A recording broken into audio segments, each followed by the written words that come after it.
बीडचे मस्साजोगचे सरपंच संतोष देशमुख यांच्या हत्येच्या निषेधासाठी आज जालन्यामध्ये जनआक्रोश मोर्चा काढण्यात येणार आहे। मराठा क्रांती मोर्चा आणि सकल मराठा समाजाच्या वतीने जनआक्रोश मोर्चाचं आयोजन करण्यात आलंय। भाजप आमदार सुरेश धस, मनोज जरांगे यांच्यासह स्वर्गीय संतोष देशमुख यांची कन्या वैभवी देशमुख आणि भाऊ धनंजय देशमुखही मोर्चामध्ये सहभागी होतील। सकाळी 11 वाजता मोतीबाग इथल्या छत्रपती संभाजी महाराज पुतळ्यापासून या मोर्चाला सुरुवात होईल। दरम्यान मराठा क्रांती मोर्चातल्या आंदोलकांशी बातचीत केली आहे आमचे प्रतिनिधी रवी मुंडे यांनी।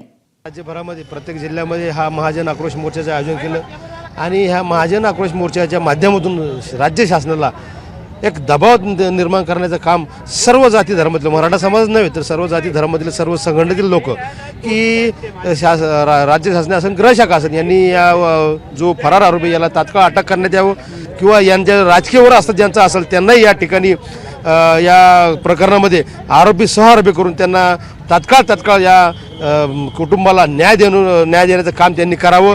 तसेच त्या कुटुंबामध्ये 1 कोटी रुपयाची शासनाने राज्य शासनाने मदत करावी आणि त्या कुटुंबातील एका सदस्याला शासकीय सेवेमध्ये समाविष्ट करून घेण्यासाठी आज आम्ही या जन आक्रोश मोर्चाच्या माध्यमातून राज्य शासनाला दबावणार आहोत।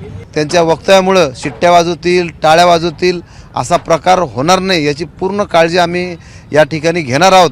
आणि जे मान्यवर या ठिकाणी वक्तृत्व करणारे, मनोगत व्यक्त करणारे त्यांना अशी सक्त ताकीद करणारे की कोणत्याही एका जातीला किंवा कोणत्याही एका व्यक्तीला टार्गेट करण्यापेक्षा ज्या आरोपी ज्यांच्याकडून हा कृत्य झालं अशावर कडक शिक्षा झाली पाहिजे, फाशी शिक्षा झाली पाहिजे।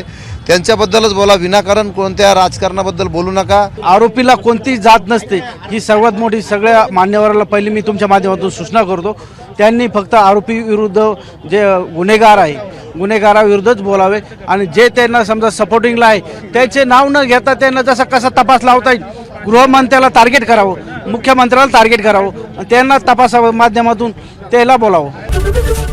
एबीपी माझा, उघडा डोळे बघा नीट।